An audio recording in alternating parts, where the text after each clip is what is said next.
വചനം വായിക്കുവാൻ ആഗ്രഹിക്കുന്നു. ലൂക്കോസ് സുവിശേഷം 10-ാം അധ്യായം അതിന്റെ 39-ാം വാക്യം ഒരാൾക്ക് ശബ്ദം ഉയർത്തി വായിക്കാം.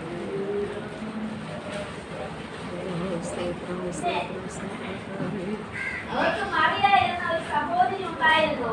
അവൾ കർത്താവിന്റെ പ്രാർത്ഥനയിൽ അവന്റെ വചനം കേട്ടുകൊണ്ടിരുന്നു. ഇന്ന് പകൽക്കാലം തന്റെ ദാസിയിലൂടെ വായിച്ച് കേൾപ്പിച്ചതായ തിരുവെഴുത്ത്. ഈ ചരിത്രം നമുക്ക് എല്ലാവർക്കും അറിയാം, നമുക്ക് എല്ലാവർക്കും പരിചയമുള്ളതായ ഒരു തിരുവെഴുത്താണ്. ആമേൻ. അവളുടെ സഹോദരിയായ ഒരു മറിയ ഉണ്ടായിരുന്നു. ആരുടെ സഹോദരിയായ? മാർത്തയുടെ സഹോദരിയായ ഒരു മറിയ ഉണ്ടായിരുന്നു. ആ മറിയ യേശുവിന്റെ കാൽക്കൽ ഇരുന്ന് വചനം കേൾക്കുന്നവളായിരുന്നു. യേശുവിന്റെ കാൽക്കൽ ഇരുന്ന് നല്ല അംശം തിരഞ്ഞെടുത്ത് യേശുവിന്റെ കാൽക്കൽ ഇരുന്ന് വചനം ശ്രദ്ധയോടെ കേൾക്കുന്നതായ ഒരു മറിയായിരുന്നു.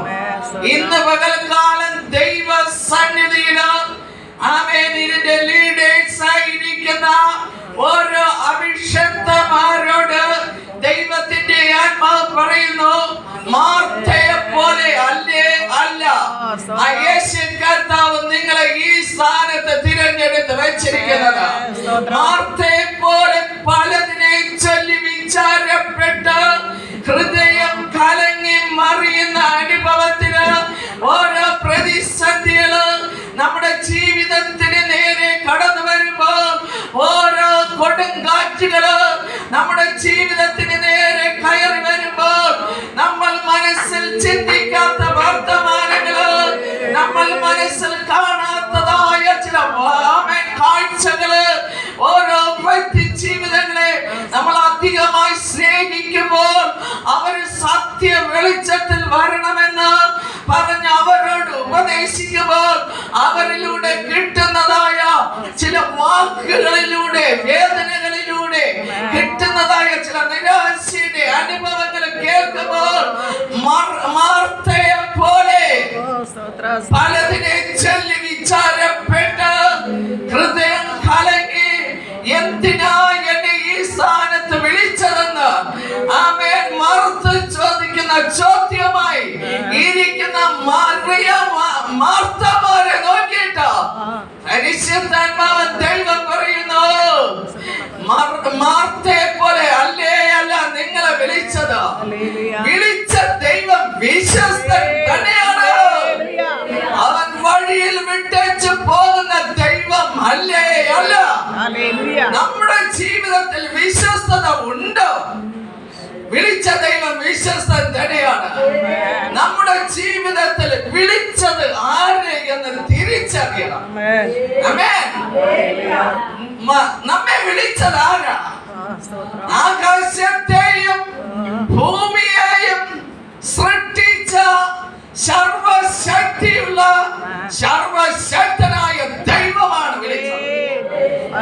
ആ ദൈവത്തിന്റെ മുഖത്തേക്ക് മാത്രം നോക്കി യാത്ര ചെയ്യുവാൻ കഴിയുമെങ്കിലോ എന്നും എവിടെയും വെച്ച് ലജ്ജിക്കുവാൻ ദൈവം അനുവദിക്കത്തില്ല എന്ന് ഇന്ന് പകൽക്കാലം പരിശുദ്ധാത്മാവ് ദൈവം ഇടപെടുകയാ.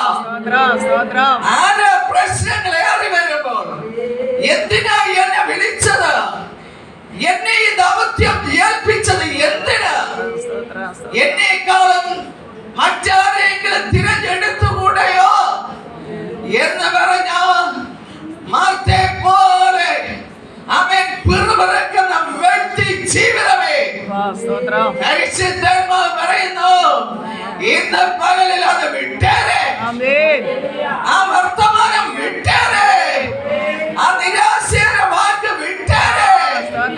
നിങ്ങളെ നൊമ്പരപ്പെടുത്തുന്ന വാക്കുകളുടെ നടുവിലോ പരിശുദ്ധാത്മാവ് ദൈവം ഉണ്ട്.